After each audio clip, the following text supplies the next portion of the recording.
There's a couple things I'm going to address in this video. First, it's going to be the different drive modes. And second, I will be talking about my closing thoughts on this Golf R that I've rented for the past 48 hours.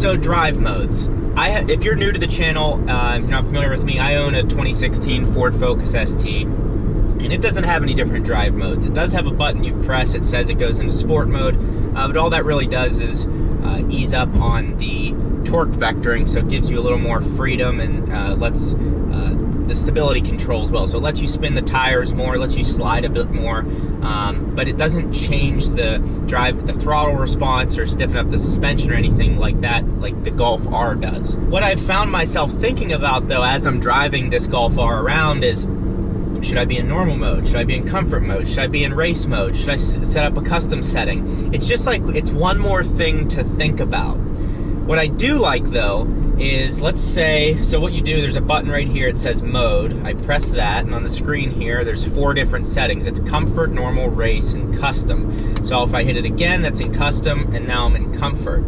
So let's say I want to be in comfort mode, but I want to have sport shifting. So I pull the shifter back, one click, now I have sport shifting, but I have comfortable suspension and looser steering. So that's kind of a nice option. It's like, all right, I'm gonna make a pass on the highway, bump it back, blow everyone's doors off. That's kind of nice. But again, the other drive modes, I just don't know. I haven't been able to do enough research on them to kind of understand, okay, this changes all of this and this does that. So it's cool to have drive modes, but it's like, it's another thing you're thinking about. And I think they're pretty well engineered. I can't really tell the difference between normal and comfort. Also, I kind of like what Aston Martin did, is like, there is no comfort mode. It's just this is, you're driving a sports car, you're starting sport mode, from there you go up. And I kind of agree with that. Maybe not in something like this. This is not a, $100,000 car, but so I guess you need to have more of a comfort mode, but it's just one more thing to think about. And on the roadways here, I found that normal with the sport shifting is good, but we'll put it in race mode just because we're in the video. Race mode takes the suspension, puts everything in the most aggressive setting, as you would imagine. So it's kind of what it does here. And I'm in love with this DSG transmission. There's a little detail here in the leather, it says DSG. It's a great car.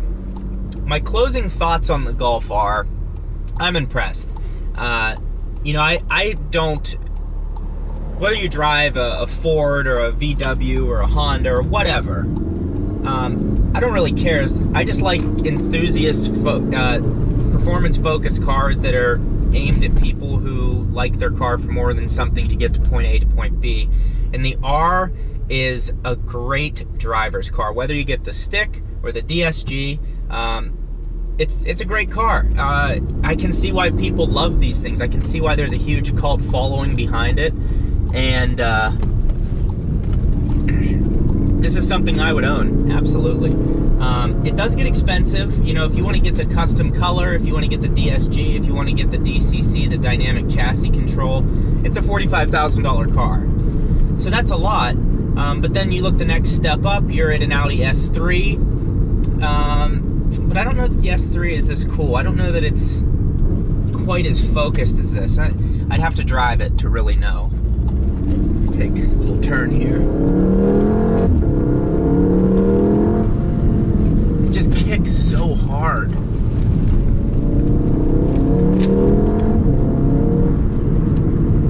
Like the way the turbo comes on, it's nimble. The fit and finish of the car is great. It's an impressive car. I have no doubt, if you own a WRX, if you own an STI, if you own a Type R, if you own a Focus ST, Focus RS, normal Civic Si, you would love this car. You just would. It's just a fun car to drive on a daily basis. Short safety. It's just so fun. But yeah, that's kind of my conclusion on the Golf R. I will have, check out my channel. If you're new here, you can check out the other videos I made on this car over the past few days, and check out some of the videos I've done on my Focus ST. The next car that I'm gonna be renting is the Civic Type R. Really excited for that. Andrew and I are gonna rent it together. And you know, Andrew's really good with the camera, so I'm sure we'll make something pretty sick for you to enjoy. But those are my final thoughts. The Golf R is a fun car to drive. It's efficient, it's sporty, it's got space, it's got luxury. It does it all, and I can see why people love these. I approve. Thank you for watching. Thumbs up if you're still with me, and we'll see you next time.